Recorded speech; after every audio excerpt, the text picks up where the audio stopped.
So, a funny thing happened.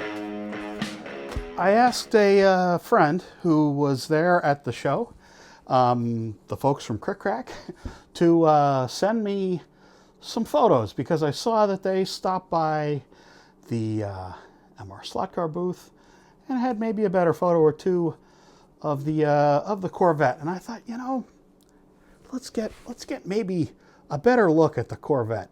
Maybe I missed something. Well, as it turns out, I did, and it wasn't the Corvette.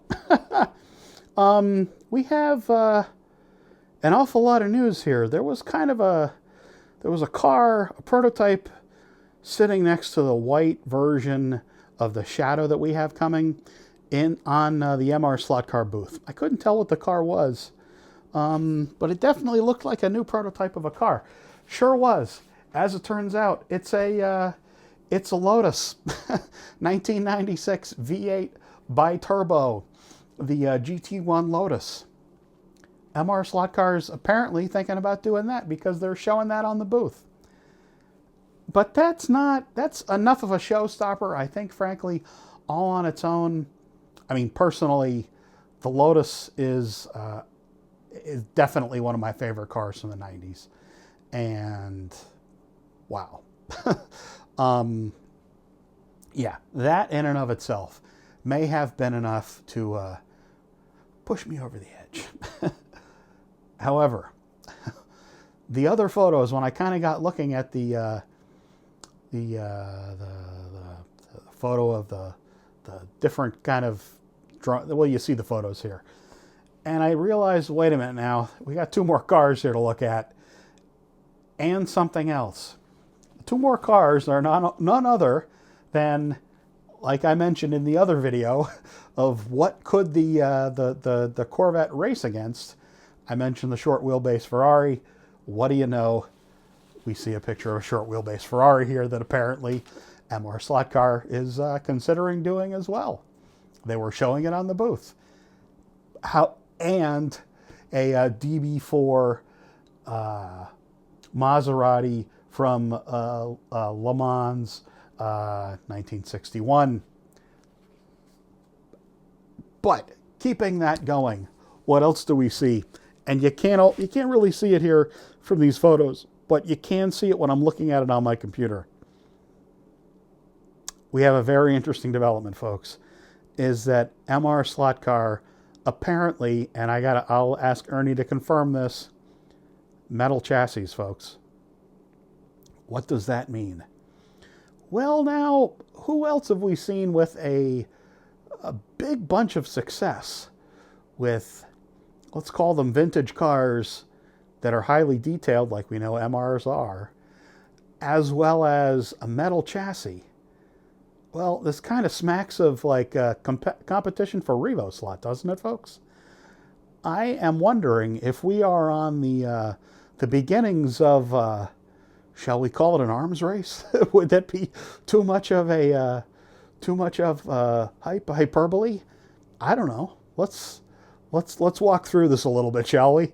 Not only do we have vintage cars along the lines of what we lovingly here in the U.S. call Ninco classics. Those of us old enough to remember them, let me get my cane. Those are now remembered quite fondly. They are. And, you know, some of those cars are just completely unobtainium now. Good luck trying to get a 356 Porsche for decent money. Not that they were cheap when they were originally sold, but ay caramba, they're expensive now.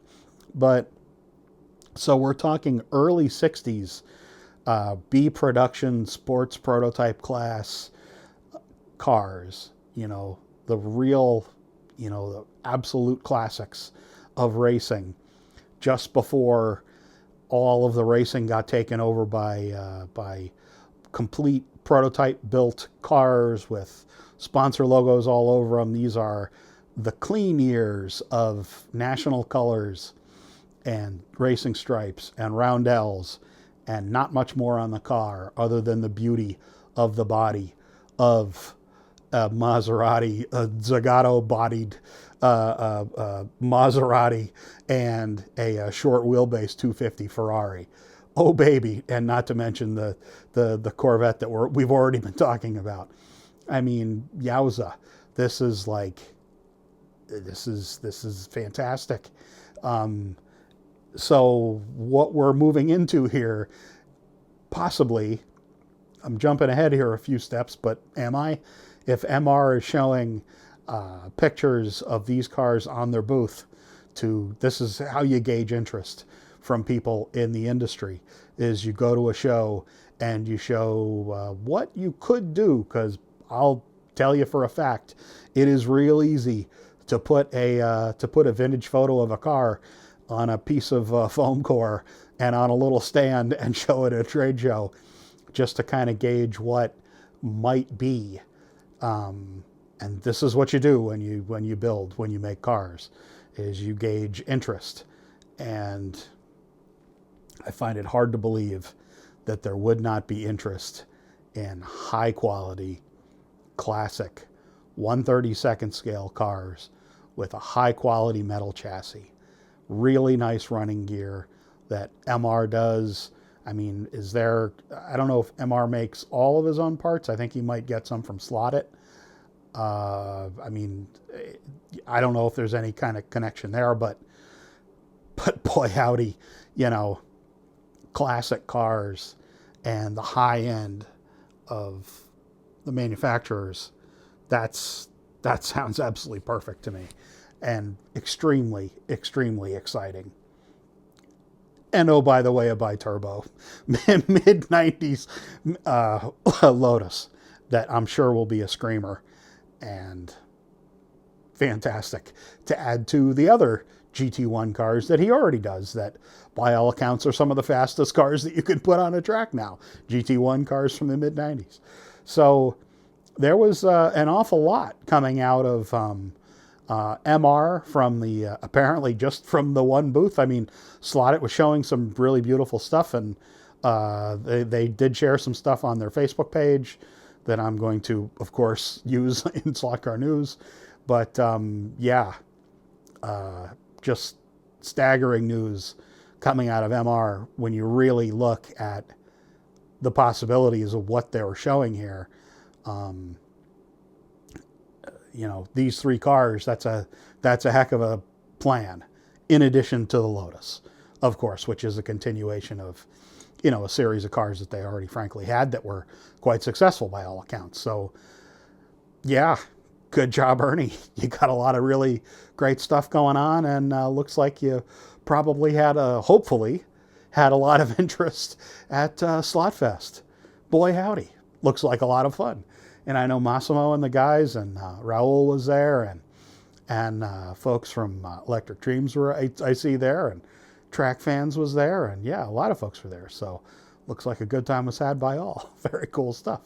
In any case, thank you very much for stopping by again, folks, for a bit of a breaking news update that the subs and the people that follow me through or support me through the Buy Me a Coffee page would have seen first. And thanks to those folks for supporting me directly with projects like this that get me to come out to the garage on an off night. See you all again soon, folks. I really appreciate it.